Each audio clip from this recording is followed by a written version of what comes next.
ഇപ്പോൾ ടി.ജി. മോഹൻദാസിനെ പുറത്തേക്ക് എത്തിക്കുകയാണ്. വിദ്വേഷ പരാമർശ കേസിലാണ് ടി.ജി. മോഹൻദാസിനെ കസ്റ്റഡിയിലെടുത്തിരിക്കുന്നത്. ഇവിടുന്ന് നേരെ മെഡിക്കൽ പരിശോധന നടത്തും. അതിനുശേഷം തിരുവനന്തപുരത്തേക്ക് കൊണ്ടുപോകാനാണ് നീക്കം. ആര്യ വിനോദ് വിവരങ്ങൾ നൽകാനായി ചേരുകയാണ്. ആര്യ, ടി.ജി. മോഹൻദാസിനെ പുറത്തേക്ക് കൊണ്ടുപോവുകയാണ്, തിരുവനന്തപുരത്തേക്കാണ് കൊണ്ടുപോകുന്നത്. അവിടെ വലിയ ബഹളമൊക്കെ കേൾക്കാം. എന്താണ് അവിടെ സംഭവിക്കുന്നത്?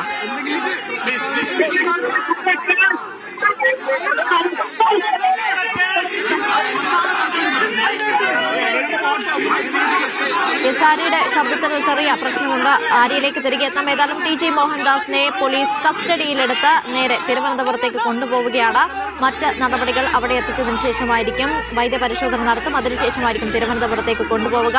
ഏതായാലും ഡൽഹിയിൽ പ്രതിഷേധിച്ച വിദ്യാർത്ഥികൾക്കെതിരെ ഗുരുതരമായ പരാമർശങ്ങൾ നടത്തുന്നു. അതിലാണ് ഇപ്പോൾ ടി.ജി. മോഹൻദാസിനെ കസ്റ്റഡിയിലെടുത്തിരിക്കുന്നത്. കേസെടുത്ത 11ാം ദിവസമാണ് പോലീസിന്റെ ഭാഗത്ത് നിന്ന് ഈ നടപടി ഉണ്ടാകുന്നത്. അർജുൻ നായിക് ഉൾപ്പെടെയുള്ളവർക്കെതിരെ അവരെ പിടികൂടിയിട്ടും ടി.ജി. മോഹൻദാസിനെതിരെ തുടർ നടപടി ഉണ്ടാകുന്നില്ല എന്ന വിമർശനങ്ങൾ പ്രതിപക്ഷത്തിന്റെ ഭാഗത്തു നിന്നും ഭരണപക്ഷത്തിലെ പല അംഗങ്ങളുടെ ഭാഗത്തു നിന്നും ശക്തമായതിന് പിന്നാലെയാണ് പോലീസിന്റെ ഭാഗത്തു നിന്ന് ഇപ്പോൾ ഇങ്ങനെയൊരു നടപടി ഉണ്ടായിരിക്കുന്നത്. കേസെടുത്ത 11ാം ദിവസം ടി.ജി. മോഹൻദാസിനെ കസ്റ്റഡിയിലെടുത്ത് നേരെ തിരുവനന്തപുരത്തേക്ക് കൊണ്ടുപോവുകയാണ്. തിരുവനന്തപുരം സൈബർ പോലീസാണ് കേസെടുത്തിരിക്കുന്നത്. ഇന്ന് വൈകിട്ടോടുകൂടി കൊച്ചി വട്ടാഞ്ചേരിയിലെ വീട്ടിലെത്തി മൊഴിയെടുക്കുന്നു. അതിനുശേഷം കസ്റ്റഡിയിലെടുത്തുകൊണ്ട് തിരുവനന്തപുരത്തേക്ക് കൊണ്ടുപോവുകയാണ്. ഇനി പോലീസിന്റെ ഭാഗത്തുനിന്ന് മറ്റ് തുടർ നടപടികളൊക്കെ തന്നെ അവിടെ എത്തിയതിനു ശേഷമായിരിക്കും ഉണ്ടാവുക. ഏതായാലും പുതിയ വകുപ്പുകൾ ടി.ജി. മോഹൻദാസിനെതിരെ ചുമത്താനുള്ള സാധ്യതകളുണ്ട്. നേരത്തെയും കൂടുതൽ തെളിവുകൾ ശേഖരിക്കാനുള്ള നീക്കമായിരുന്നു പോലീസിന്റെ ഭാഗത്തു നിന്ന് ഉണ്ടായിരുന്നത്. ദൃശ്യങ്ങൾ തത്സമയം.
ടി.ജി. മോഹൻദാസിനെ അനുകൂലിക്കുന്നവരായിരിക്കണം ഒരുപക്ഷെ അവിടെ വന്ന് മുദ്രാവാക്യങ്ങൾ വിളിക്കുന്നത്. കള്ളക്കേസാണ്, കള്ളക്കേസിന് ആയുസില്ല എന്ന മുദ്രാവാക്യങ്ങളാണ് അവിടെ മുഴക്കുന്നത്. നേരത്തെ പോലീസിന്റെ ഭാഗത്ത് നിന്ന് പ്രതിഷേധങ്ങൾക്കുള്ള സാധ്യത മുന്നിൽ കണ്ടുകൊണ്ട് സുരക്ഷ വർദ്ധിപ്പിക്കുന്ന സാഹചര്യമുണ്ടായിരുന്നു. ഇപ്പോൾ ടി.ജി. മോഹൻദാസിനെ മെഡിക്കൽ പരിശോധനയ്ക്ക് കൊണ്ടുപോകുന്ന സമയത്തും ഇത്തരത്തിൽ പോലീസിനെതിരെ പ്രതിഷേധവുമായി അവർ എത്തുകയാണ്. പോലീസിനെതിരെയാണ് മുദ്രാവാക്യം വിളിക്കുന്നത്. ഈ കേസിന് ആയുസില്ല എന്നതുൾപ്പെടെയുള്ള കാര്യങ്ങളാണ് അവർ ചൂണ്ടിക്കാട്ടുന്നത്.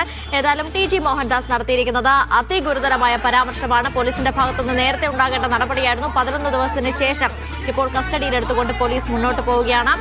ഡൽഹിയിൽ പ്രതിഷേധിച്ച വിദ്യാർത്ഥികൾക്കെതിരെ കടുത്ത ഭാഷയിലുള്ള പരാമർശം നടത്തിയിരിക്കുന്നത്. അതായത് ഒരുപക്ഷെ താനായിരുന്നു അവിടെ ഉണ്ടായിരുന്നെങ്കിൽ വെടിവെക്കാൻ വേണ്ടി നിർദ്ദേശം നൽകുമെന്നായിരുന്നു അദ്ദേഹം പറഞ്ഞത്. ഒപ്പം തന്നെ വിദ്യാർത്ഥികളെ അധിക്ഷേപിക്കുകയും ചെയ്തു.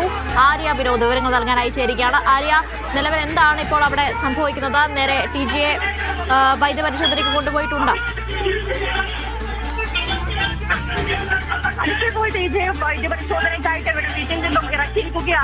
പരിശോധനയ്ക്കായിട്ട് ഇവിടെ വീട്ടിൽ നിന്നും ഇറക്കിയിരിക്കുകയാണ് എന്നുള്ളതാണ്. ഇപ്പോൾ അതിനെ അനുകൂലിച്ചുകൊണ്ടുള്ള ടി.ജിയെ അനുകൂലിച്ചുകൊണ്ടുള്ളവർ ഇവിടെ വീടിന് മുന്നിലെത്തി പോലീസിനെ വഴി പറയുന്ന ഒരു രീതിയിലേക്ക് കടക്കുകയാണ്. ഇത് കള്ളക്കേസാണ് എന്നുള്ളത് തന്നെയാണ് അവരുടെ വാദം. അതിലേക്ക് ഉറച്ചുകൊണ്ടുള്ള ഒരു പ്രകടനമാണ് നമുക്ക് ഇവരുടെ വീട്ടിൽ നിന്നും ഇവരെ വൈദ്യപരിശോധനയ്ക്ക് കൊണ്ടുപോകുന്ന വേളയിൽ കാണാൻ വേണ്ടി സാധിച്ചത് എന്നുള്ളതാണ്. ഈ ഒരു പ്രതിഷേധം തുടരുന്ന ഒരു സാഹചര്യമാണുള്ളത്. നേരത്തെ തന്നെ വിവിധ സംഘടനകൾ ഇവരുടെ വീടിന് മുന്നിൽ വന്ന് പ്രതിഷേധിക്കുന്ന ഒരു സാഹചര്യം കൂടെ ഉണ്ടായിരുന്നു. ഒരു കേസ് വന്നിട്ടും പോലീസ് നടപടി എടുക്കാത്തതിനെ തുടർന്നായിരുന്നു ആ ഒരു പ്രതിഷേധ നടപടികളെല്ലാം തന്നെ ഉണ്ടായിരുന്നു. എന്നാൽ വീണ്ടും ആ ഒരു കേസ് എടുക്കാത്ത സാഹചര്യം തുടരുകയായിരുന്നു. അത് തുടർ നടപടിയിലേക്ക് കസ്റ്റഡിയിലേക്ക് കടക്കുക, പിന്നീട് ആര്യയിലേക്ക് ഏതായാലും തിരികെ എത്താം.